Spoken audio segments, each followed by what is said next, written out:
আমাৰ কোদালকাটি ফিটনেস ক্লাবৰ উদ্যোক্তা সকলে যি পদক্ষেপ লৈছে তাৰ কাৰণে আকৌ এবাৰ আমি ধন্যবাদ জ্ঞাপন কৰিছোঁ।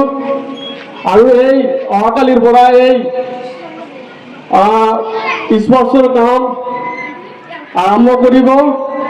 গতিকে আমাৰ এই অঞ্চলৰ সকলো মুৰব্বী, কাৰণ ব্যায়াম কৰিলে বিভিন্ন বেমাৰৰ পৰা আৰোগ্য লাভ কৰিব পৰা যায়।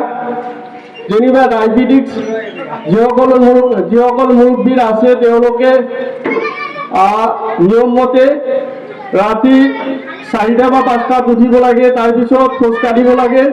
আৰু গোটেইখিনি বস্তু এই ক্লাবৰ জৰিয়তে কৰা হ'ব। লগতে স্পৰ্ট যিটো আছে এইটো বিভিন্ন ধৰণৰ খেল ধেমালি, ৰান, হাই জাম্প, লং জাম্প, বিভিন্ন ধৰণৰ খেল ধেমালি আছে।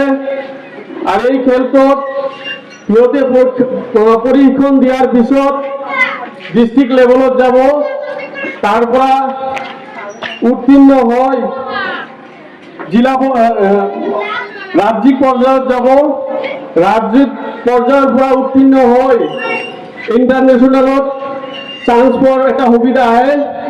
আমাৰ প্ৰধানমন্ত্ৰী এজনক যিমানজন মানুহ চিনি পায়, অৰ্থাৎ ভাৰতবৰ্ষৰ খুব কম সংখ্যক মানুহে এজন প্ৰধানমন্ত্ৰীক জানে, কিন্তু স্পৰ্টছ মেনসকলক অল অভাৰ ৱৰ্ল্ডত জানে, খেলুৱৈসকলক।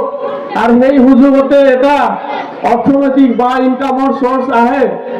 সেইকাৰণে আমি এই অঞ্চলৰ মুৰব্বী তথা যুৱকসকলক অনুৰোধ জনাইছোঁ, আপোনালোকে এই ফিটনেছ ক্লাবত অংশগ্ৰহণ কৰি আপোনালোক তথা আপোনালোকৰ ল'ৰা ছোৱালীক প্ৰশিক্ষণ দিয়াৰ কাৰণে চেষ্টা কৰিবলৈ মই ইয়াৰে আপোনালোকক অনুৰোধ জনাইছোঁ।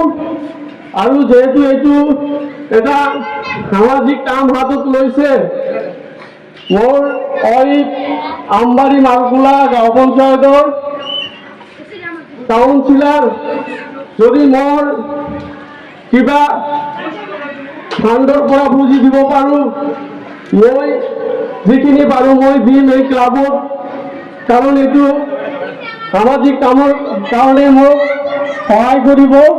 এইখিনি কৈ মোৰ সংক্ষিপ্ত বক্তব্য সামৰণি মাৰিছোঁ। ধন্যবাদ। আসসালাম।